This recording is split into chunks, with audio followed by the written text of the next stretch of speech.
Welcome to another episode of Living Fire. Subscribe now so you never miss out on any of our latest uploads.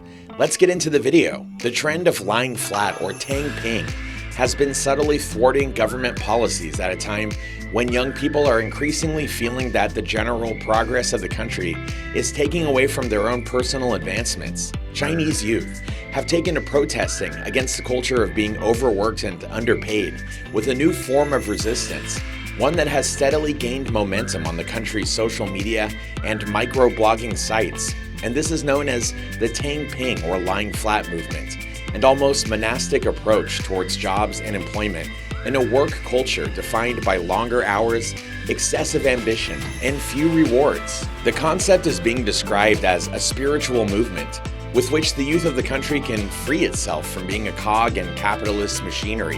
What is the tang ping, or the lying flat movement? Tang ping, or lying flat, is a resistance that garnered attention following a post on social media, which has since been deleted, that said, "Lying flat is justice," bearing the username Kind-Hearted Traveler.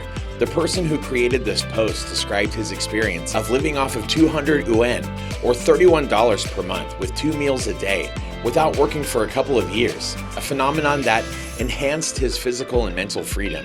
Lying down is my wise man movement, the post suggested. Essentially, the social media conversation that this post kickstarted advocates for not overworking, being content with realistic achievements, and allowing oneself time to unwind after a day's work. The movement calls to the Chinese youth to lie flat, following the simple belief that when we work, we stand up, but when we rest, we lie down. Now, t-shirts carrying slogans like "Do Nothing, Lie Flat Youth" are also becoming popular in a bid to combat the always-on work culture. Chinese youth have long lamented the skyrocketing housing prices, the increasing gap between the rich and the poor, the pressures of working long hours, and the high cost of raising a family. Lying down has then become a means of addressing these inequalities and speaking out to a government that has, for the last few years, tried to move towards rapid economic rise by fostering hard work and accelerated productivity to the point of exhausting the country's young workforce. Tang ping and the Chinese youth. The post by Kind-Hearted Traveler that came up on the Chinese social media site Tiba also sparked a conversation on the popular Chinese site Sina Weibo, and tang ping soon became a buzzword among the youth, and in the face of a shrinking labor market where measures have been taken for an accelerated national rejuvenation and economic growth, the tang ping movement has become a medium to showcase how the odds are stacked against the younger workforce by pointing to the cracks within the economic system. The trend has been subtly thwarting government policies at a time when young people are increasingly feeling that the general progress of the country is taking away from their own personal advancements. Tang ping by its nature is very similar to another trend that had emerged a few years back called the 𝐥𝐤 culture, or the doomsday culture, which pointed to a slipshod work ethic and an overall lack of self-motivation in the Chinese youth. With the present trend also, youngsters in China have found a means of expressing the pressures that are a result of the country's one-child norm and a rapidly aging older generation moving towards retirement. As a direct manifestation of these socioeconomic aspects, the youth has been carrying the weight of increased demands and has presently resorted to a subtle protest that calls for a better work-life balance simply by lying flat and doing nothing. Lie flat if you want, but be ready to pay the price. Upper middle class, well-educated young Americans are getting in on the protest movement started in China, but they may not understand what it will cost them. The new lie flat social protest movement seems to be catching on. It started among overworked Chinese factory workers burned out from grueling 12-hour, 6-day work weeks, and the unrelenting pressure from the government and society to climb the economic ladder. So, some Chinese millennials formed an underground movement to opt out of work and the pressures of society, never ones to miss a chance to cry hardship. Upper middle class, well-educated young Americans are also getting in on the action, claiming they too are burned out and quitting their jobs to do nothing.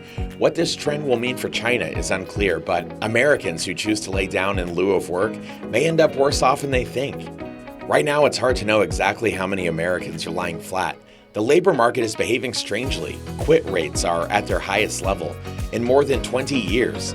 Normally, that would be welcome news because Americans have been changing jobs less frequently over the years, which was contributing to wage stagnation. Wages often increase when people change jobs, but The high quit rates could signal a less dynamic economy this time. Unemployment is high and many jobs are unfilled. What's even stranger are the many reports of burnout from people early in their career.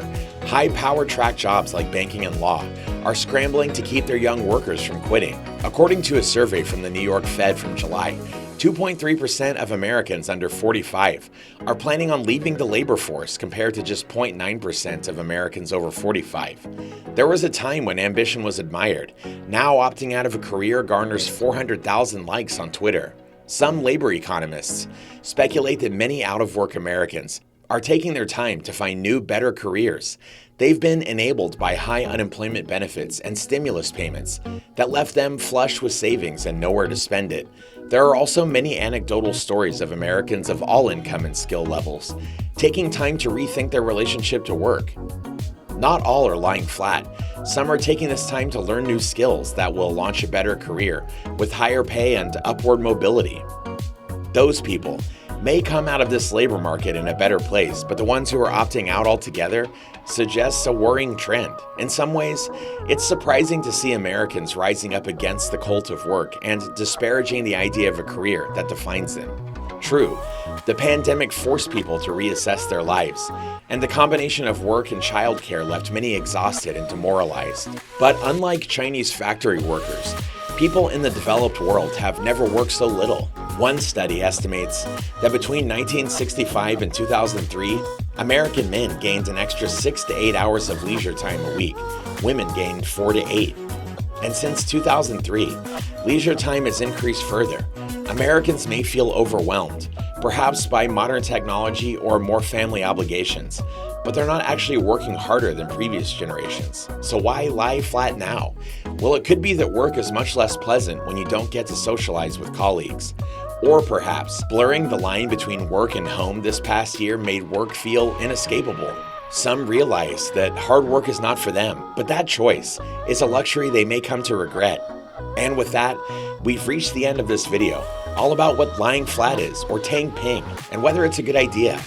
If you enjoyed this episode and found it helpful, don't forget to give us a thumbs up and to subscribe to our channel for more content just like this. Thanks for watching, and we'll see you in the next one.